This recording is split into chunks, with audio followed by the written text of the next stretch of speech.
George Floyd anniversary and your song. Do you want to talk about how you ended up writing that? Well, people ask me a lot, isn't this like the 60s, they say to me. And I said, no, it's not like the 60s because number one, there's no union movement. Number two, the cities are not on fire. Number three, we don't have a war and a president that we despise, namely Lyndon Johnson. Number four, if George Floyd had ever been killed, there would have been 5 guys who wrote songs about it the next day. But in this environment, nobody's going to say anything about anything because everybody's afraid to say anything about anything. So instead of knowing what people think, you don't know what anybody thinks. All they do is say what they think they're supposed to say. And that is very much, it makes it feel a little bit like Russia, or I feel a little bit like the 50s in the sense that we had the blacklist in the 50s. And I was very good friends with a number of very important musicians who were blacklisted in the 50s, and their careers came to an end instantaneously.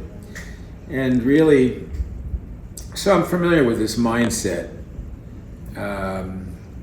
So I wrote this song because, number one, I felt it needed to be written, but number two, I watched the videotape and saw him calling for his mother.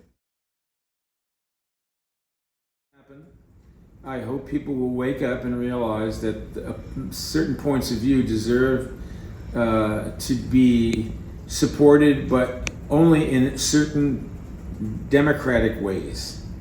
We always talked about the loyal opposition.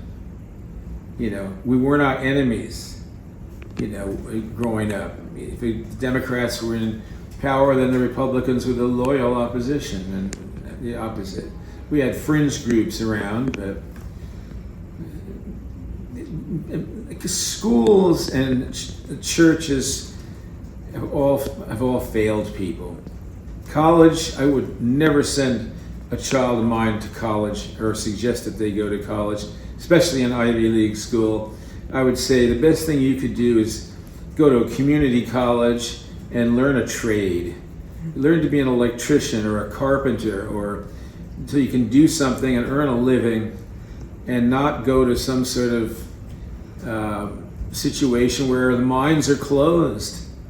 I wanted to say one thing too. This is how I really feel about this.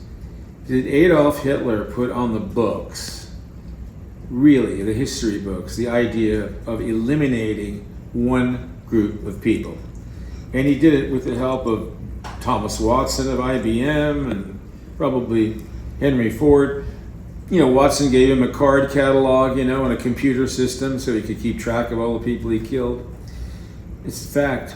And if you are supporting the Hamas, you are doing Hitler's work. Simple as that. You're carrying on Hitler's agenda. That is how I feel.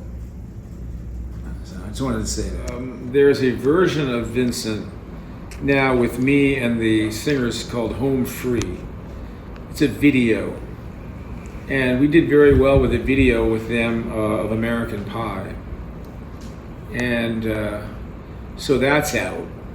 Also, there'll be a children's book called Vincent, which is the second children's book that I'm coming out with. The first one was American Pie, a fable. And Vincent, again, was one of those songs that just happened. I read about Van Gogh, and I knew that his brother had the same illness he had. And I thought, wow, I could write a song about this. But then as I got into it, I realized this could be the worst song ever written if I don't write this right, because you have to be right on you don't want to be mawkish and maudlin, and you don't want to be too detail oriented. It's got to be, and then all of a sudden I looked at the picture, or the Starry Night painting, and it wrote the song. The swirling, the colors, and I just created a whole new lyric style. And I've never written anything like it since. like every other song I write. But I created a whole new thing and had that. And then Ed Freeman, who produced the song, did a gorgeous job of being restrained. You know, you just hear the marimbas in the middle, and then at the very end the strings come in, like the strangers that you've met. Ooh, they'll come in at the very end. So that's genius production, you know. And you have to make a good record if you want a song to be heard.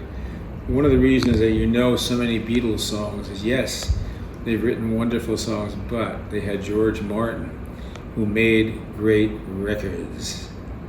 You know, and there's a whole world to making great records, engineering, EQ, mastering, everything, to keep the magic. And it is magic that we are looking for. We're looking for magic. You know, we don't want our feet on the ground. And Dorothy Dandridge stars in it, and I fell in love with her when I was about, I saw the movie in New York City with my sister, took me in to see it on a big screen. I mean, I was in love with Dorothy Dandridge, and she died, and I think had an alcohol problem. I mean, very sad story, and a very beautiful person and a tremendous actress. You know, but you know, there's so many of those stories, and show business is a funny business because if you try and you fail, you're a failure. If you try and you succeed, then you've got all this fame and money to deal with, and that isolates you from everybody else. So you better damn well be sure whatever it is you're going after, you really like doing, you know, because either way you're going to have adjustments to make, you know. You know, and I've known there were people like Mose Allison, you know, he didn't make a lot of money, but he loved what he did. And he was always at a place somewhere singing, you know, Parchman Farm or, you know, The Seventh Son or whatever. And he was amazing. In fact, I always thought that Van Morrison basically sounds just like him. You know, Mose Allison. So, you know, there are guys like that. Brownie McGee and Sonny Terry, who I worked with, they made a living, you know. Then Brownie would go to his apartment. He would have a 2-week gig at someplace with Sonny Terry. And he'd go to he'd get an efficiency room, you know, with a kitchen. And he'd go do his shopping, and he'd bring his ham and his roast beef and his everything, and he'd be cooking. And he'd be listening to Victoria Spivey, and you'd go visit him. And it was like home, you know. He knew how to be at home on the road.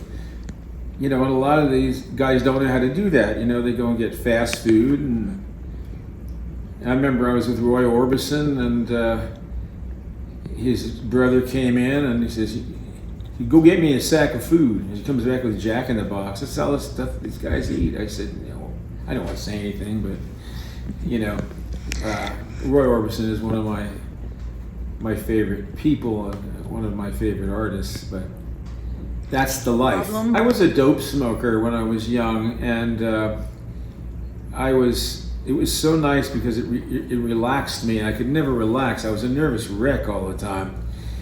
And so it relaxed me, but it also wiped me out. And I realized, I said this to myself, if you try anything else, you're never going to come back. Because I knew I had an addictive personality, and so I stayed away from everything. And people got into all sorts of things, but I didn't want any part of it. And then eventually, about almost 40 years ago, I would not smoke anything. Nothing goes in my lungs except air. And that's been the best move I ever made.